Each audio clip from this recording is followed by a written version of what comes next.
Foundation থেকে 5 কোটি টাকা ইতিমধ্যে আলহামদুলিল্লাহ খরচ করেছি। আরও 5 কোটি টাকা আমরা আমাদের অন্যান্য প্রজেক্টগুলোকে সংকুচিত করে হলেও এখানে আমরা খরচ করছি। এবং শুধু আমরা নয়, আমার মনে হয় যে সারা দেশের মানুষ তাদের সাথে আছে। আলহামদুলিল্লাহ আমরা ঢাকা মেডিকেল কলেজ এবং বার্ন ইউনিটে ঘুরে ঘুরে দেখেছি।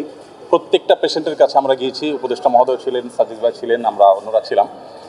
যেটা আপনারা একটু আগে শুনেছেন যে আসন্না ফাউন্ডেশন চ্যারিটেবল অর্গানাইজেশন, আমরা আমাদের নিজস্ব যে তহবিল আছে সেই তহবিল থেকে কোনো প্রকার পাবলিক ডোনেশন নেওয়া ছাড়া আমাদের নিজেদের অন্য সমস্ত প্রজেক্টগুলোকে এই মুহূর্তে স্টপ করে দিয়ে এই প্রজেক্টে আমরা সর্বোচ্চ প্রায়োরিটি দিয়ে কাজ করছি। কারণ হসপিটালগুলোতে যে দৃশ্য, এই দৃশ্যগুলো যদি কেউ নিজের চোখে না দেখে সে আসলে কোনোভাবে অনুমান করতে পারবে না যে ভয়াবহতা কোন পর্যায়ে পৌঁছেছে। এই মাত্র আমরা বার্ন ইউনিটে একটা এসডিউতে একজন পেশেন্টকে দেখে আসলাম। তার মুখাবয়ব দেখার পর নিজেকে কন্ট্রোল করা খুবই কঠিন।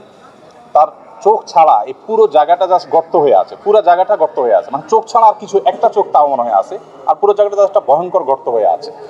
তো আলহামদুলিল্লাহ আমরা এর আগে সাজিদ ভাই এসেছেন, এই পেশেন্টেরই আগের অবস্থার তুলনায় এখন অনেক ভালো। এটা হলো একটা আনন্দের সংবাদ যে তাদের খুব প্রপার ট্রিটমেন্টের মাধ্যমে তারা সুস্থ হয়ে উঠছে। আমরা ফাউন্ডেশন থেকে 5 কোটি টাকা ইতিমধ্যে আলহামদুলিল্লাহ খরচ করেছি। আরও 5 কোটি টাকা আমরা আমাদের অন্যান্য প্রজেক্টগুলোকে সংকুচিত করে হলেও এখানে আমরা খরচ করছি। এবং শুধু আমরা নয়, আমার মনে হয় যে সারা দেশের মানুষ তাদের সাথে আছে। আমি বিভিন্ন জায়গায় গিয়েছি, সাধারণ মানুষ তাদের জন্য বিচলিত, সবাই দোয়া করছে। আমরা আশা করব যে তারা খুব দ্রুততার সাথে সুস্থ হয়ে উঠবেন এবং ইনশাআল্লাহ তারা স্বাভাবিক জীবনে ফিরে আসবেন। এবং শেষ পর্যন্ত তাদের পাশে সারা দেশের সর্বস্তরের মানুষ, বিশেষ করে আলেম সমাজ, মসজিদ, মাদ্রাসা থেকে তারা অনবরত তাদের জন্য দোয়া করে চলছে।